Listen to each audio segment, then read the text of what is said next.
Welcome everybody to the live on this Friday. We got a 3-day weekend. There's a lot going on with the government, everything that's going on, but we're live. We're a little bit late on the live, but welcome everybody to the live. We're starting at 5:11 on the East Coast. If anybody's on the live, say something. Say, hey, how you doing? What's up? Anything that you want to tell me, and just remember, like this. If you're on YouTube, like the video, share the video. If you're on LinkedIn, comment, share it, get it to the people that needs to get to. So in this live, we're gonna go into more of how to get into risk management, how to become an ISO, how do you get into this career with no experience. So we're gonna do this whole live, just kind of breaking that down. If you have any questions, concerns, anything, just make sure you say something. And I'll go through it and I'll pause as we're going through. I'm trying to let it warm up a little bit. We are starting a little bit late, but we're going to go into it. So I'm about to pull the PowerPoint up and we're going to go through how to get into risk management, ISO, and with no experience. So for everybody, here it is. This is a slide. How to become an ISO with no experience. A lot in this government space right now, getting into compliance, getting into RMF, getting into risk management, it can be extremely hard. It can be extremely hard because doing it is getting into it. People don't understand what documentation goes to what are you supposed to do in the federal space, what you're supposed to know. So in this live, we're going to kind of break down what you need to do, how to get into the RMF space, how to become an ISO, how to get into the space with no experience. So we're going to go straight into it. And if you're live, make sure you say something. Give me a thumbs up, a like, a comment. If you're live, just say something to me. I know it's a little bit delayed, but make sure you say something to make sure I know this is getting to the right information. So the main thing is how to become an ISO. For me, I've been working as an information system security officer. I've been in the RMF space for about 5 years. When I got into the space, I was a program manager, a project manager. That's the job I kind of did. So when I did that role, I know how to deal with people. I work with all types of people, and that's how I got into the space of getting into the federal space. I had a clearance, so that's what I did. I was a project manager. That's how I started. That's how it is. So the mission that I have is to kind of bridge the gap between IT and compliance, so you can get a good role, a high-paying role in the government contracting space. ISO is a lot of ISOs, and that's one of the things I do. Working into the government space, I've been doing it for 5 years. A lot of the ISOs are not trained properly. When I go into different systems, looking at their documentation, POA&Ms, testing controls, I notice a lot of it is not done right. So that's kind of the reason why I do what I do. Okay, so I kind of went into it a little bit. ISOs are always going to be in demand, especially in the federal space. The reason why is there's so many systems. You got government-owned systems. You got systems that are third party that's trying to get in there and try to get there. But the way you become compliant in the government space is you have to kind of go through the RMF framework. So the federal space is monitoring the systems and security compliances to get into the space. And this is where ISOs are there to kind of maintain the ATOs and keep it alive. Again, there's thousands of ISOs across the country. So the space is always going to be there, especially if you have a clearance. And then the pay can be between just becoming an ISO. I've seen starting off at 70. I've seen people make 145. So depending on your clearance and experience, you can do really well inside this space. So that's kind of why I do what I do, to kind of educate people in the compliance space, even though it can't be, it's not as glamorized as being DevOps or a hacker, but there's some people that just want to do documentation. Some people that just want to maintain the system. So that's kind of what I do. Does anybody have any questions off that? Remember to like the video, share the video, and if you're there, say something.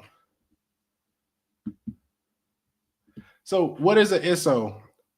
An ISO is an information system security officer. For those that's not in the government space, they're the person responsible for ensuring that any systems that's coming inside the government, whether it can be an open AI, it can be a lot of these companies that's coming into the space, make sure it follows the federal NIST DOD guidelines. So that's kind of what it does.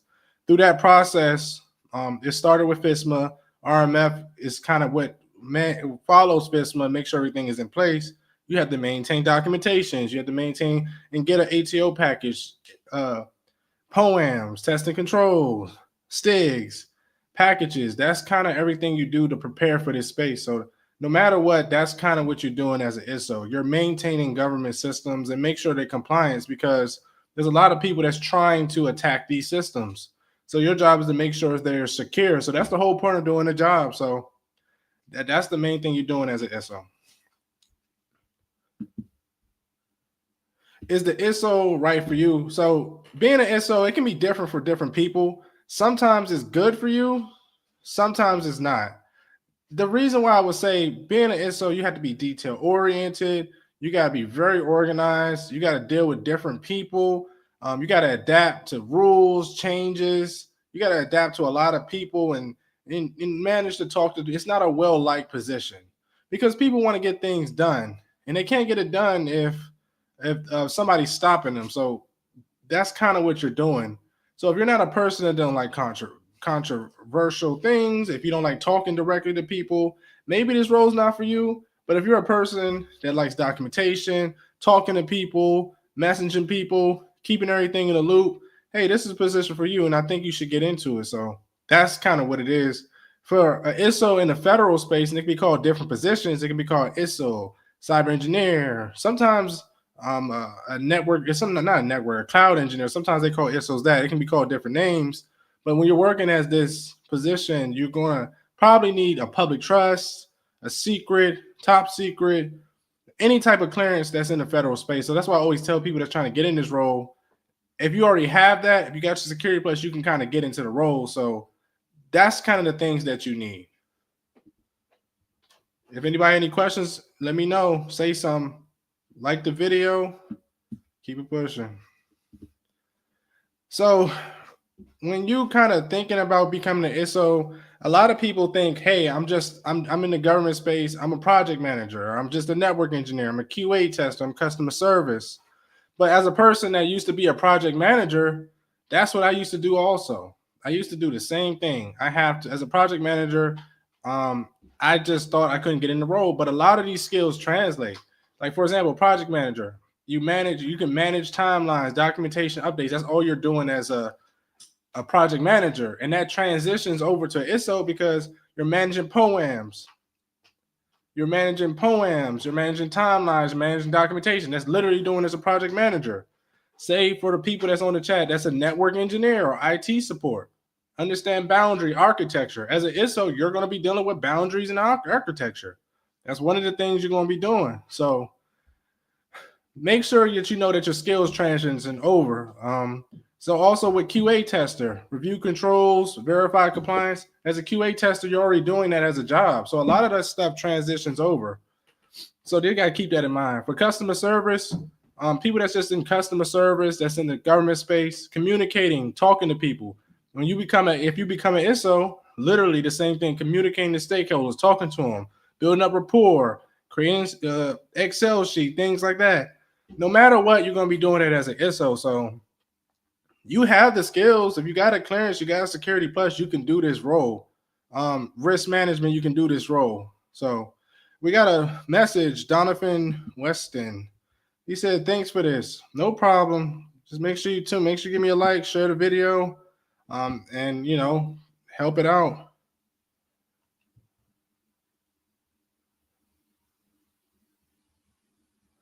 Yeah, so Arnold Martinez says documentation led by tech expertise, not by title.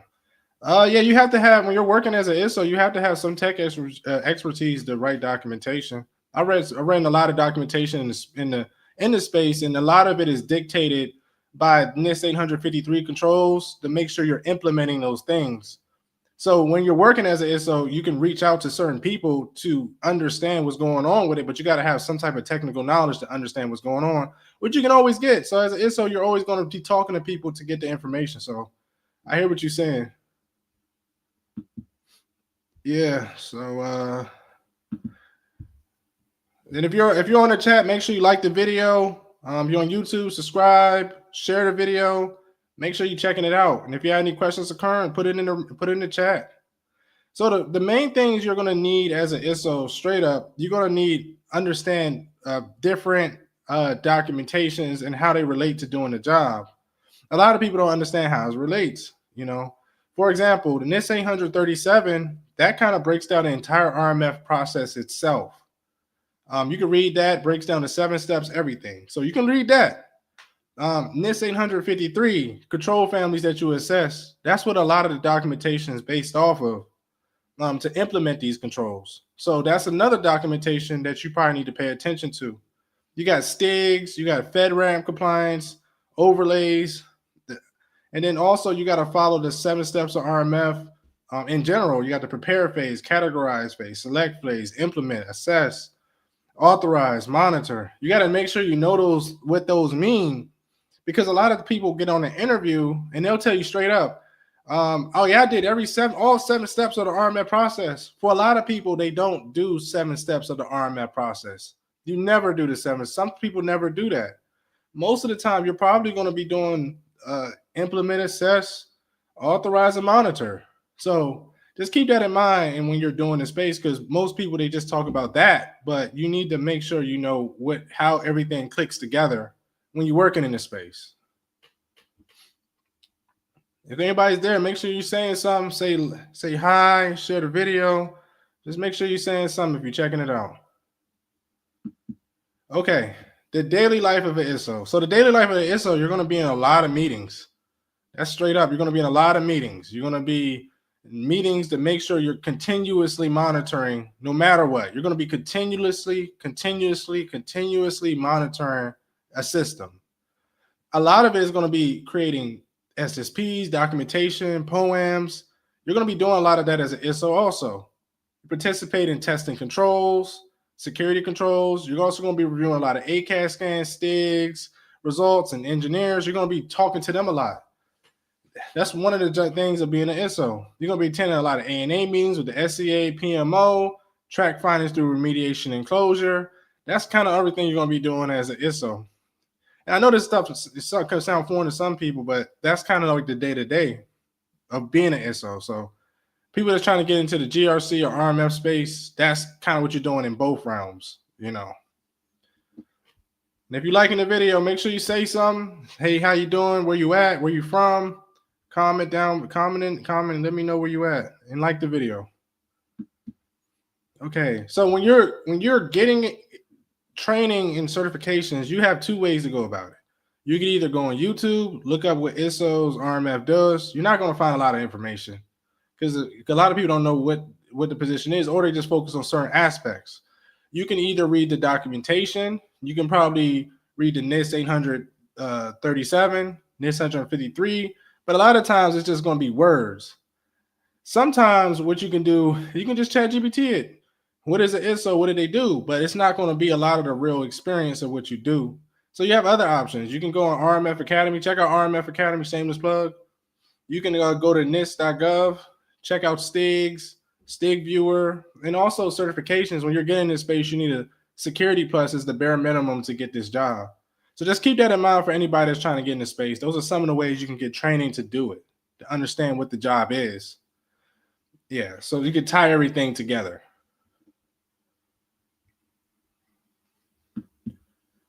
Okay, so when you're getting a role in this role, you're also going to need a resume. You're going to need something that's ATS formatted.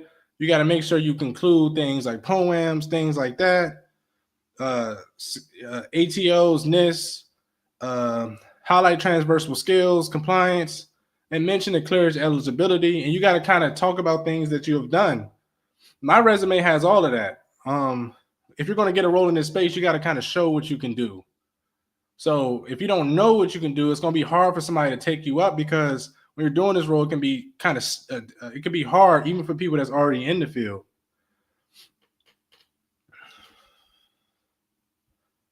Okay, so I'm gonna read some of the comments.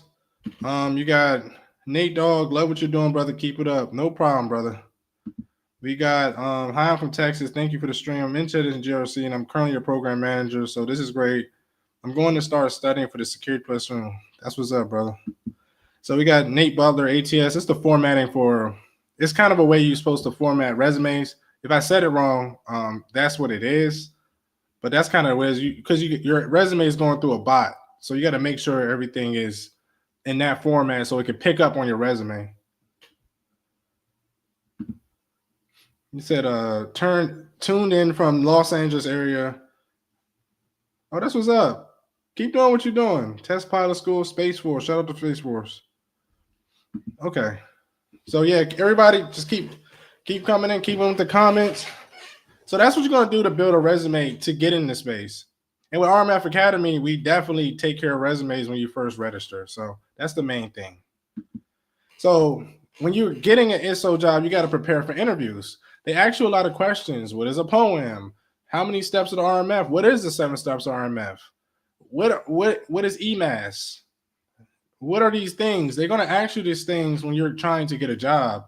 I know because I've been through interviews, many interviews, and I've talked to program managers, people that's hiring managers. That's what they ask for. The main thing, either you got to know what the stuff is, or you got to kind of, as long as you've been working on yourself, you got a good understanding, you want to learn, they'll take you on. But you got to kind of show some effort that you can understand what it is. Means you got to do research. You got to understand what this stuff is. And again, with the RMF compliance, it ties into a lot of the GRC stuff in the private sector. So that's kind of how you get into space, you know. So you got to make sure you prepare for interviews too, you know, and just kind of break down what would you do if a manager told you to do, if a manager told you to do something, but you already was doing something, what would you do? It's different in the federal space, so you got to make sure you can handle that, because in the federal space, the customer's always right. Anybody got any questions on that? Like the video, share the video, and comment.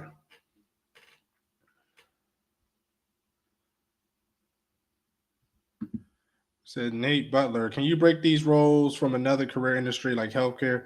I'm not in that space. I'm primarily in the government space, so I can't speak to it so much, but definitely check out the videos I made with other people that's in those spaces, and they can kind of guide you to where you need to go. So where to apply for jobs? When you're applying for jobs, you can apply for jobs at USA.gov. A lot of the times you can go on USA.gov. It's a federal place. A lot of people forget about that. You can literally apply to become a federal worker. You can apply for clearancejobs.com, LinkedIn referrals. You can go on LinkedIn, and just so there's a lot of contracted companies that hire for this position. You got Booz Allen, SIAC, Leidos, Khaki, GDIT, Accenture. You got a lot of companies that are trying to apply for these roles. So, you know, so make sure you check those companies out when applying for these roles, because that's the best way to become and get in the risk management phase. That's the best way to get into space, period. So to get into that, and risk management for the federal space, to let everybody know. Landing and succeeding. So when you want to get into this role, you got to make sure you learn the system. I always tell people, when you get into the job, learn the system. The second thing is make sure you meet with all the engineers, understand the tickets. Last thing, POA&Ms, SSP, and then you then over time, when you do the role, it can take 6 months to a year or years to understand this role. You climb the ladder. You go from ISO to senior ISO to SM to program manager, or you can go to ISO to SM to SCA, into AO if you can make it to that career. That's a big role to get to, but yeah, it can take some years, but that's kind of like the career ladder. So there's always room to grow, and then you can become a cloud engineer at some point once you learn the FedRAMP compliance. So that's kind of the things you can do when you do this role, you know. Yeah, Arnold Martinez, he said applicant, yeah, that's what it's called, applicant tracking system. That's exactly what it's called. Thank you. Yeah, so did anybody have any questions on that?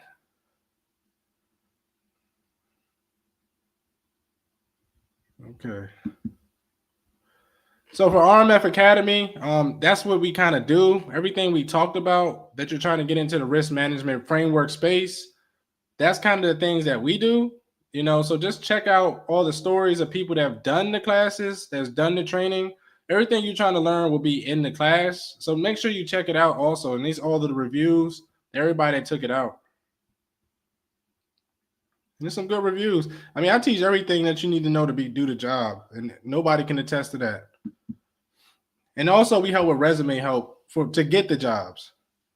Okay, so basically I'm going to tell everybody if you want to join RMF Academy, we have a special going on. You go on rmfacademy.io, get the pre-order before the week of. It'll be cheaper. But again, we go on hands-on experience. We talk about POA&Ms, testing controls. We go through STIGs, documentation. We go through everything you need to know how to be an ISO. And then also too, when you get into the space, once you register for the training, you automatically, I'm going to just put you in process to get your resume redone. You get a public sector resume, you get a private sector resume for GRC or RMF. So make sure you check it out because that's a good deal to get your resume done. Resumes are the most important thing. Also, I also teach you in the class how to actually network with LinkedIn, build your socials up, and how to get a job through connections. So I can't guarantee, but I can tell you everything you need to get the job, get in the place you need to do, and do what you need to do to get into the RMF space. Okay. So does anybody have any other questions, concerns? They want to, before I head out, anybody have any questions? I'm gonna wait on for a little bit. Anybody have any questions in the RMF space? Any questions or concerns?